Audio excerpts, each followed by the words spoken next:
Yeah, family, y'all. Just keep it tight, keep it tight, keep it tight. Oh, right. Yeah. Here we go. So far together, we've covered the apostolic age, the time of the apostles, the apostolic period of the church, and then after that, the post-apostolic period of the church, the time after the apostles, when we had to decide the apostles are no longer with us, how are we going to continue this church? And remember that we dated that from the year 70 to 110 roughly. So now we're going to talk about the period of establishment, the period of the establishment of the church, which we're going to date from 110 AD to 313.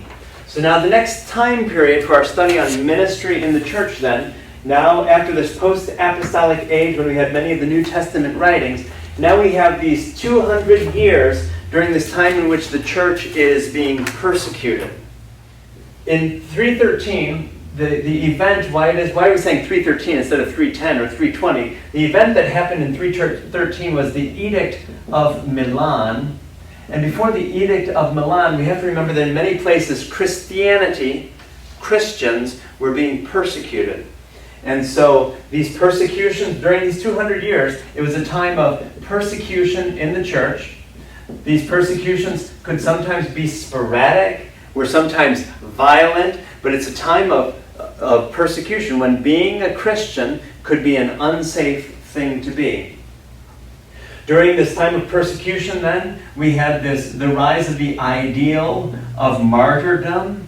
Martyr comes from a Greek word which essentially means witness. A martyr is a person who witnessed to our faith through the giving of his or her life. He or she lost his or her life witnessing to our faith. So the first martyr in the church, do you remember in the New Testament who was the first person after Jesus to lose his or her life? The first martyr of the church is often referred to as Saint Stephen. Saint Stephen, interestingly, was one of those first 7 Hellenists that we thought of as deacons of the church. So we often think of Saint Stephen as one of the patron saints of deacons. Saint Stephen was the first martyr of the church, meaning that he died witnessing to our faith. So this whole idea of persecution, interestingly, also leads to a spirituality. We remember the dualism that we had at that time. The dualism simply means that when dualistic thinking is thinking in terms of two poles, in terms of dualities, that something is good or bad, right or wrong, white or black. Those are dualities. In this dualism, we often thought in terms of the flesh and the spirit. So in flesh versus spirit, which is going to be good and which is going to be bad? The spirit is going to be good, and anything pertaining to the flesh, including sex, is going to be deemed bad. And also we came up with this dualism of this world versus the world to come, or the spiritual world, or heaven, if you will. So now suddenly, which one are you going to be more interested in? Living for this world or living for the next world? The spirituality became, in this dualism that was set up, the dualism became, are you focused here on this world, or are you willing to give your life in this world in order to have life in the next? And so it was this other world spirituality, if you will. And it inspired many people to lay down their lives, thinking that I will witness to my faith, I will give up my life, knowing that I will have life in heaven as a result. Because of these beliefs, and also because we remember the preaching that Paul was doing in that part of the world, the Christianity began to spread quickly. It began to spread like wildfire. By the end of the first century, so by the year 100, there were already 500,000 Christians in the world. 500,000 Christians. Within 70 years of Christ's death, to grow to 500,000 people was an incredible thing. By the end of the second century, which would be the year 200, we estimate that there were roughly 2 million Christians in the world. We recall from previous classes that there are two sources of power and influence in the world: organizing people and organizing money, what was beginning to happen with the Christian church, the influence that they were starting to gain was through people. 2 million people now in the world.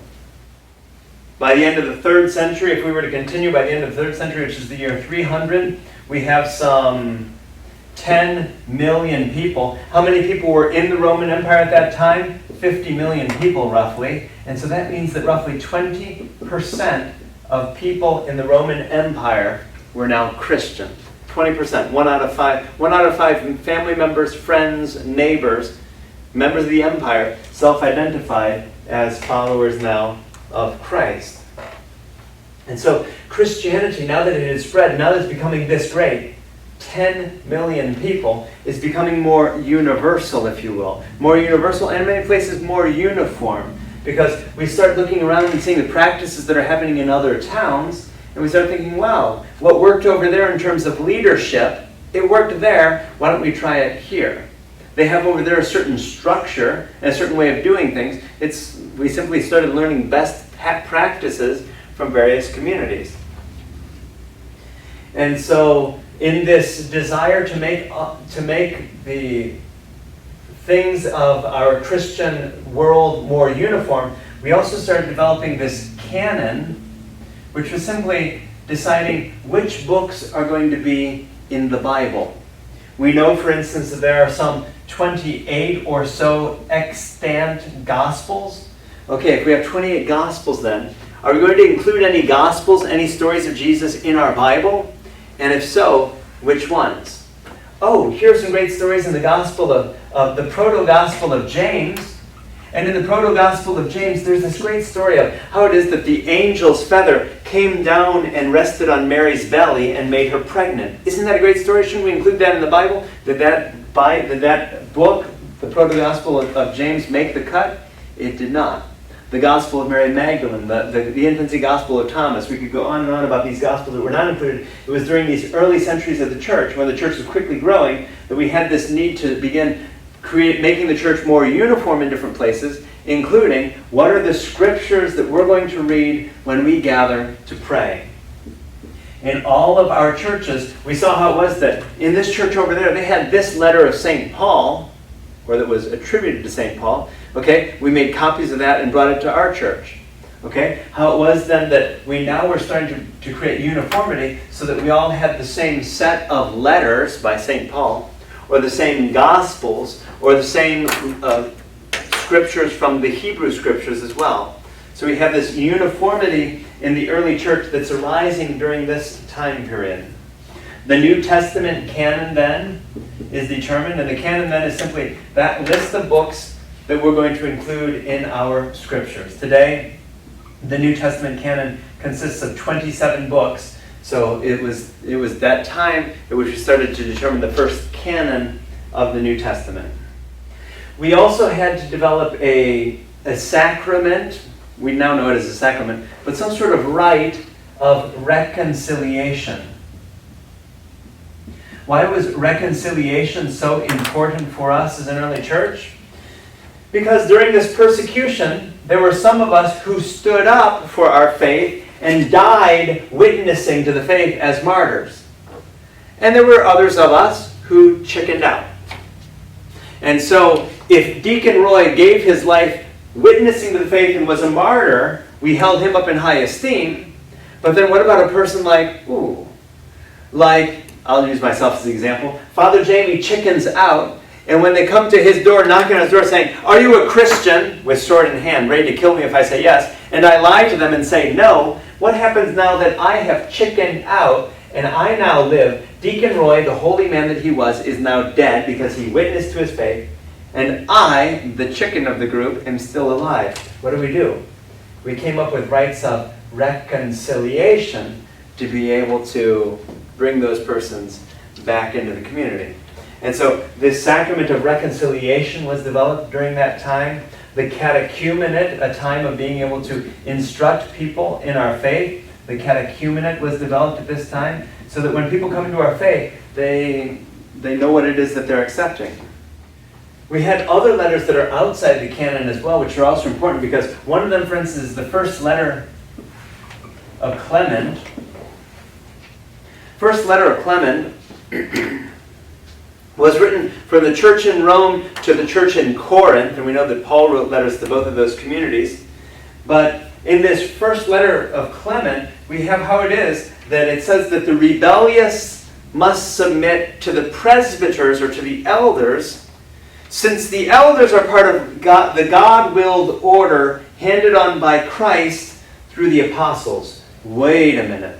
This is a new theology, a new ecclesiology, if you will.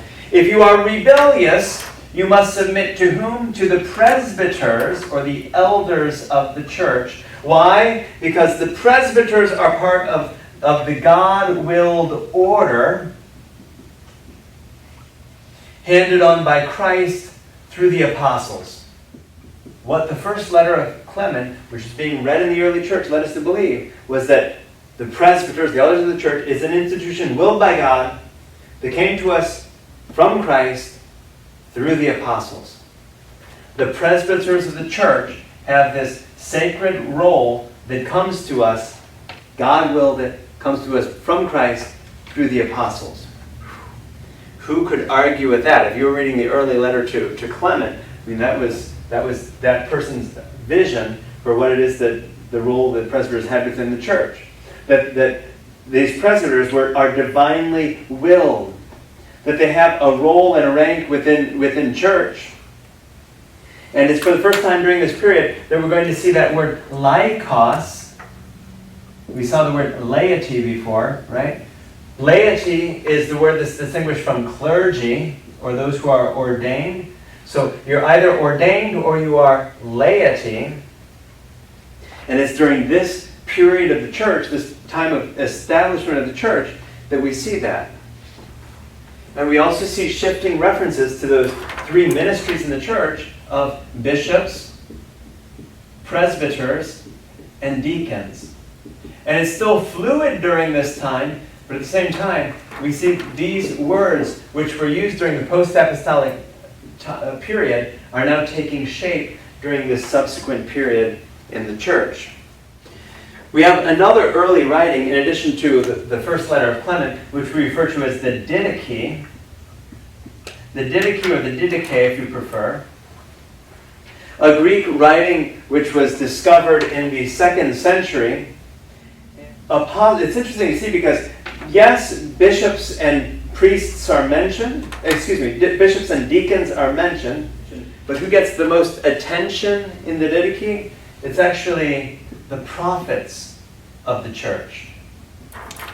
And so in terms of structure, bishops and deacons are mentioned in the Didache, or the Didache, but it doesn't give us an idea of what these bishops or deacons do. It's the prophets who receive the greatest attention in that. Bishops, interestingly, in this work, bishops are only mentioned in passing. And so they're not perceived in this document as being the main ministers of the church. During this time as well, we have Ignatius of Antioch. Ignatius of Antioch. Here in Austin, we have a church in his honor. We call it St. Ignatius Martyr. So St. Ignatius was an early martyr of the church, gave his life witnessing to the church. It was St. Ignatius who gave us this idea that every church was to have its own bishop or overseer. So for Ignatius, the institution of bishop, the role of bishop, was important within every church. So within every town then, whether it's Jerusalem or Antioch or Corinth or Ephesus, Thessalonica, you name it, every church was to have its bishop. And so with Ignatius of Antioch, we really see what we refer to as the monoepiscopacy, which is simply the idea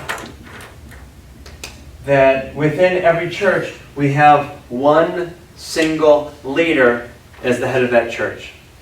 Before St. Ignatius of Antioch, did we see that? One single leader as the head of the church? In St. Paul, did we see that? No. St. Paul talked about different people with different groups helping to lead the church in different ways. If your gift is preaching, preach. If your gift is teaching, teach. If your gift is leading, lead. If your gift is acts of service, serve.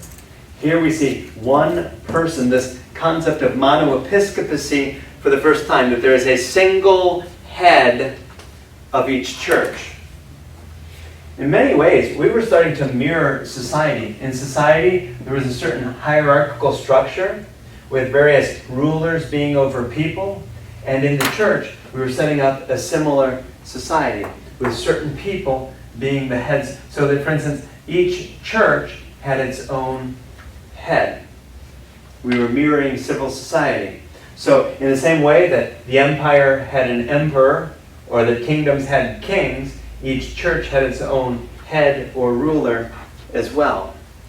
What is this going to mean for the future trajectory of the church? The person that's in that position is going to be perceived in the same way that civil authorities and civil leaders are perceived. There's also a theology that evolves of how it is that the bishop, the head of that church, is the visible representative of Jesus Christ, or the word that we came to use was the vicar. Vicar, the person who vicariously stands in Christ's place, who is the vicar of Christ, who stands in Christ's place. Christ is the real bishop, but the bishop stands in Christ's place within the community. Think of that theology. So the bishop is Christ in the community. Christ can be with us today in the flesh. Christ has died, Christ is risen, Christ is in heaven now. Christ will come again, but until Christ comes again, Christ is coming again in the person of our bishop. And so the bishop is the representative of the unseen bishop of Christ. The vicar stands in the place of Christ within the community. According to Ignatius, what are some of the roles of the bishop? The bishop must preside over baptism and the Eucharist in order for them to be valid. How fascinating now. If there's going to be a valid, we're talking validity of sacraments, an important concept, but back then, in order for baptism or Eucharist to be valid, it has to be celebrated by a bishop of the church. These are concepts that we had not seen before. So during this establishment period, we see how it is that we have a very different model from the apostolic church and from the post-apostolic church. During this period of establishment, we're starting to establish the church, and it's being established in ways that are different from the church of previous eras. And so as we see that, for instance, with the bishop, how it is that the baptisms and Eucharist celebrated by the church cannot be valid if not celebrated by a bishop. If there's not a bishop present at Mass, that's not a valid Mass, people. I'm sorry, I know you love that priest at that parish that you go to, but unless he is a bishop, it's not valid.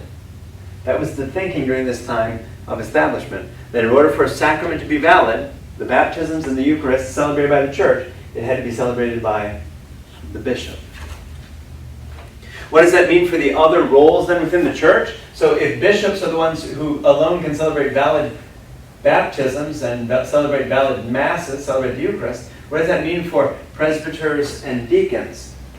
The presbyters became now more like a council, right? Sort of in the same way that Christ had his 12. There was Christ, and he had his 12 apostles. Oh, in the same way, there's the bishop, the head of the community, and he has his council of apostles as well. In Ignatius, more than anything, the presbyters seem to resemble a sort of a status group, if you will. That is to say, we're not sure what function they had within the church. It's more like this council that gathered around the bishop.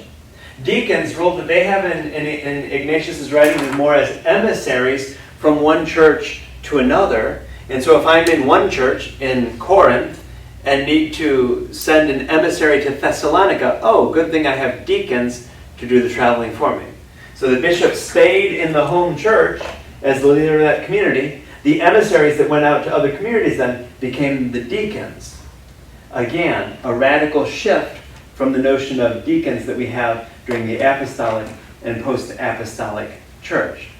We had nothing of deacons being the emissaries of the overseers or bishops of the church back then.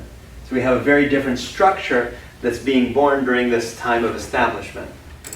Whereas prophets, we remember that in the post-apostolic time, the prophets had a greater role, even in the Didache, how it is that prophets had a greater role than bishops. It's during this time in the church that bishops are going to rise in prominence over the prophets of the church. In the history of bishops then, how interesting. We talked about this first letter of Clement. The first letter of Clement talks about bishops in Corinth. And certainly Clement is writing from, what's interesting about Clement is being written in Rome to the church in Corinth. How interesting that he refers to the episkopoi, the bishops, the overseers in Corinth, but there's no mention of any bishop in Rome. Whew, that begins to shake us up a little, only because according to the early tradition of the church, Peter was the first bishop of Rome, and then after Peter came Clement, and wait a minute, in this early letter to Clement, there is no Peter or Clement or any mention of any bishop in Rome in 1 Clement.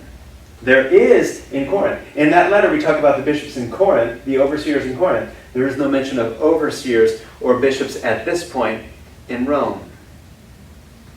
In fact, in Ignatius, well, that's Clement, and Clement is writing around 95 AD.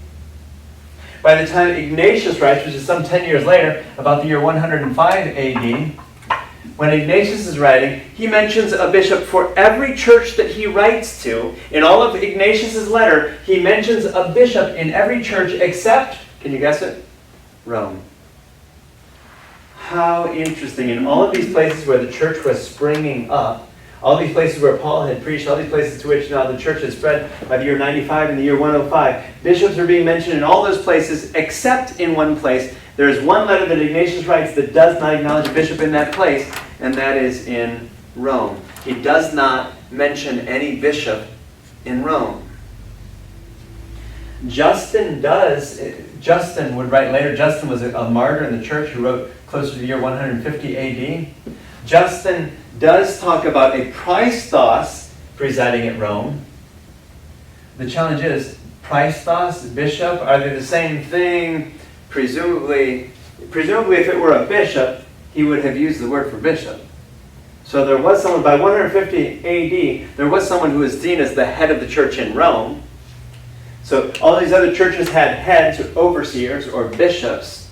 Rome apparently did not have that same type of person by 105 AD, but by 150 there was a head of the church in Rome, and Justin referred to him as the Praestos of the Church of Rome.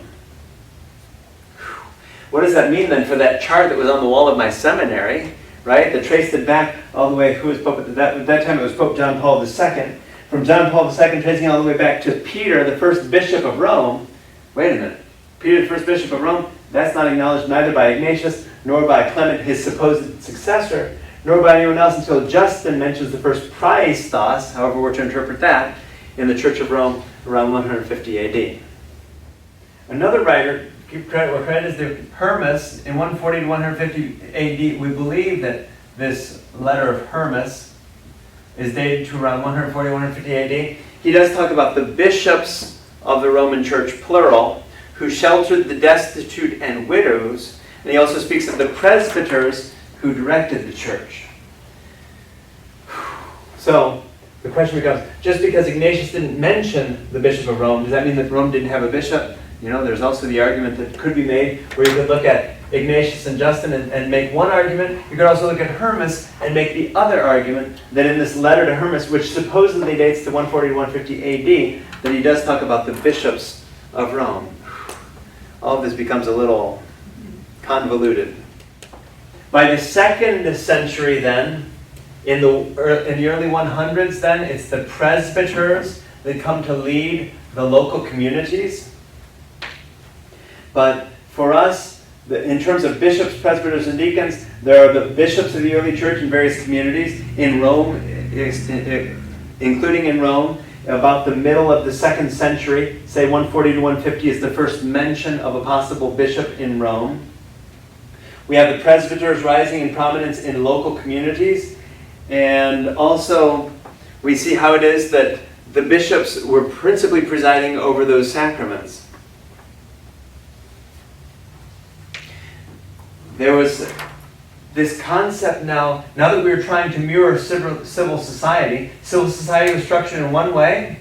St. Augustine said it well. St. Augustine talked about the city of this world and the city of God. And so if we were to mirror the city of God, we have to structure ourselves sort of like civil society is structured. And if civil society has a king, well then maybe the church should have a king as well. By the middle of the 3rd century, that is to say, by the middle of the 200s, Bishop Cornelius in Rome had some 50,000. So we did have a bishop. In the middle of the 200s, we do have the name of a bishop, Cornelius. So we're not sure that Peter was the first bishop of Rome. Many people will argue that. We're not sure that Clement was the bishop of Rome. Many people will argue that. But by the middle of the 200s, we'll just say around 250 AD, the mid-3rd century, we do have a record of a bishop in Rome whose name was Cornelius. According to the record that we have, Cornelius, there were some 50,000 Christians in Rome. So for those 50,000 Christians, we had Cornelius ruling over them. Think of this hierarchy now that we're setting up. There were some 46 presbyters, some 7 deacons, 7 subdeacons, 42 acolytes, 52 exorcists, lectors, and doorkeepers, 1,500 poor in need of daily care. It gives us this picture of what the church was like in the mid-3rd century in Rome, with 1,500 people who needed to be cared for every day because of the needs that they had as being poor. And who was taking care of the needs of those 1,500 people and of those 50,000 Christians in Rome? We hear how it was that there were 46 elders or presbyters, 7 deacons, 7 subdeacons, 42 acolytes, various doorkeepers. What's happening here now? We're having a structure which is very different from the structure of the early church. Oops, forgot the exorcists as well. So we have how it is that there are different gifts, some of them that continue down to the present day. Exorcists, we talked about in other classes how it is that every diocese continues to have an exorcist. Despite the change that we have in psychiatry and psychology, we continue to appoint an exorcist in every diocese. Doorkeepers or porters, we used to call them. Religious orders used to always have their porters, the people who kept the keys to the monastery, the door. Acolytes, the modern day equivalent would be altar servers, right? We call them acolytes as well within the structure of the church. But in the Second Vatican Council, we had all of these structures where first you were a lector and then an acolyte, then a subdeacon, then a deacon, etc., then a priest. No, the Second Vatican Council reduced the orders in the church to 2. There were only 2 ordinations, to the diaconate and to the priesthood. In the Second Vatican Council, we got rid of subdeacons and all these other posts. We greatly limited the number. But where did those arise? It was during this time of establishment of the church. We also have a word now during this period that we refer to as the sacerdotalization of ministry. In Spanish, the word sacerdote means priest. And so essentially, during this time, it's where we have this increased focus on the sacerdotalization, on the priesthood ministry, the ministry of priesthood. We know that during the 1st century, during the apostolic period, we had presbyters, but they weren't seen as being priestly.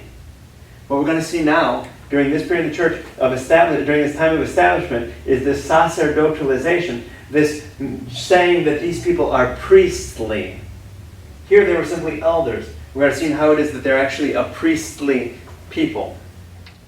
In Ignatius, he said, apart from the bishop, no one is to do anything pertaining to the church. And so Ignatius, we remember, said that with these sacraments, they can only be valid if performed by a bishop. Ignatius said, quote, only that Eucharist is to be considered legitimate, which is celebrated under the presidency of the bishop or under that of the one he appoints.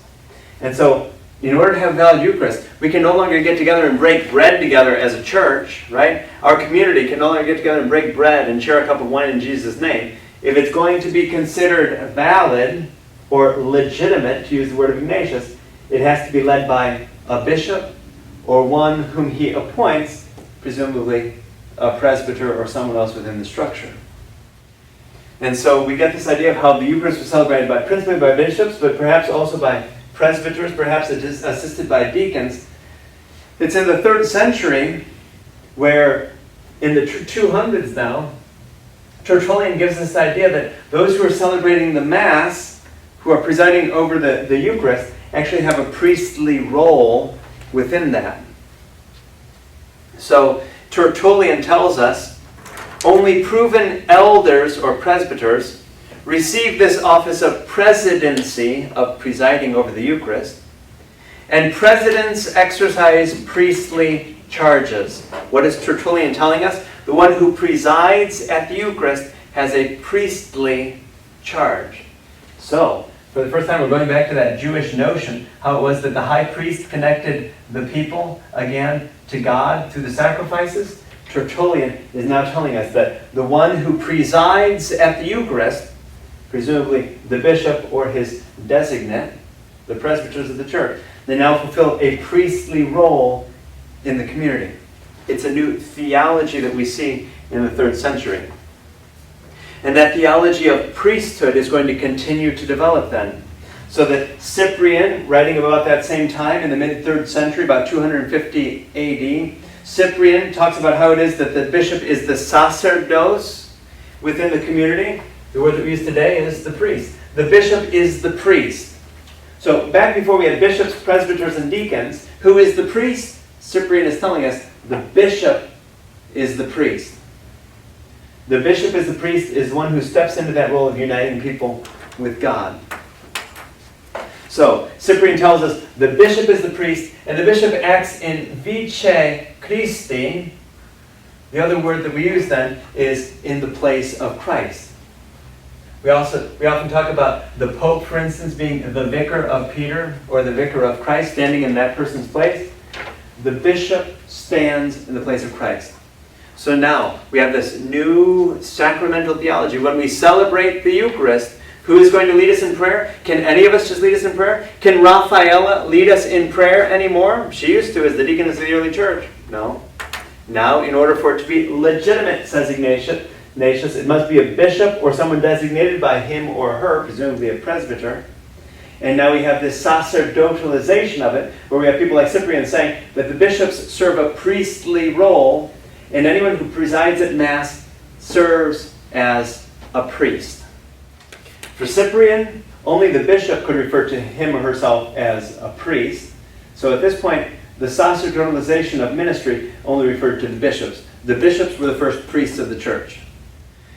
There may have been some things that were influencing that decision at the time. For instance, when we looked around at other religions, what did we see? Those other religions had priests. And so if all the other religions around us, the pagan religions, the Jewish religion, if all these other religions have priests, who are our priests? Who's connecting us with God? So it was only natural for us to start taking a look at it ourselves and say, well, who should we say are the priests within our religion? Okay? Why don't we give that to the bishops? You bishops, we love you, we esteem you, we hold you in high regard. You are the priests in our community. The Jews have their priests, the pagans have their priests. We have our priests, you, the bishops. We also have these other images. Now that we were translating the Hebrew scriptures into Greek and disseminating them in the churches as well, we were reading in the Hebrew scriptures about these Old Testament priests. In the book of Leviticus, for instance, we have these Levitical priests. In the book of Genesis, we have this image of the priesthood of Melchizedek. And so how it was that there were these other priests in the Hebrew scriptures, the Old Testament. So why do we not have priests as well? And there was also this rising thought that in the Last Supper, Jesus gave us this sacrifice. He left this sacrifice for his church, where Jesus took bread, blessed it, broke it, shared it, said, "This is my body." So there became this notion that, that the priest is the one who is stepping in and offering this sacrifice in Christ's memory. Finally, it's during this time period in the 200s that we see the first ordination rites in the church. We didn't see ordinations in the 2nd century, in the 1st century, or in the 2nd century. By the 3rd century, though, we're starting to see how it is that there are ordination rites For you to become a bishop or a priest or a deacon, there are now rites of ordaining you. There are rites of ordination now in the 3rd century for the ministers of the church. They were different. These persons who were selected were different than they are today insofar as back then they were elected by the people. So imagine that. We've ordained various deacons in our community. That's when a person feels that he or she is called by God, and then we as a community affirm that. Back then it was by election. When Archbishop William Johnson was named a bishop, before he was consecrated a bishop, how was it decided that he was going to be the next bishop? The American Catholic Church in the United States followed that model of the early church of electing a bishop. All of us throughout the American Catholic Church in the United States elected our bishop. Who did we elect? At that time we elected Bishop William Johnson, who later became our Archbishop. Very different model for church then, when the people elected their bishops and presbyters, then we consecrated them through prayer and the laying on of hands, and by the laying on of hands by all bishops present. And that was essentially the ordination rite of the 3rd century. When the bishops laid their hands on that person was ordained for ministry in the church. Now with these new rites of ordination that had sprung up in the 3rd century, in the 200s. We didn't see rites of ordination in the 1st century or in the 2nd century, in the 100s. In the 200s, we see the first rites of ordination where bishops are laying their hands on people and consecrating them through prayer. And then finally, we have Polycarp. St. Polycarp, another early martyr of the church. According to the tradition, Polycarp then was writing during the 2nd century, which was during the 100s, and he does speak about the presbyters. He's the only 2nd century source that we have on the early presbyters of the church, the elders of the church, which simply talks about the presbyters who bring back the straying, visit the sick, care for widows, orphans, and the poor, serve as judges, and avoid avarice. So we have various New Testament sources on the presbyters or elders of the church. And then in the 2nd century, the only source that we have is St. Polycarp, who talks about how it is that these elders of the church, what is their role? To bring back the straying, visit the sick, care for widows, orphans, and the poor, serve as judges, and to avoid avarice. Interesting. Who cared for the widows, the orphan, and the poor in the early church? That was the job of the deacons.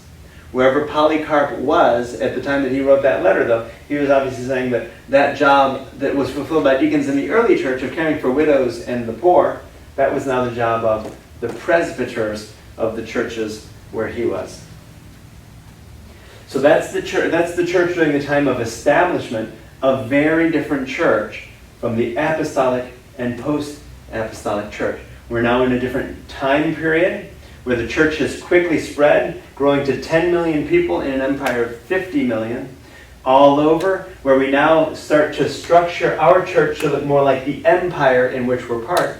The empire's emperor, we start to have various leaders in more of what is a hierarchy, who are determined, elected by the people, but who are ordained to those positions for the first time in the 3rd century.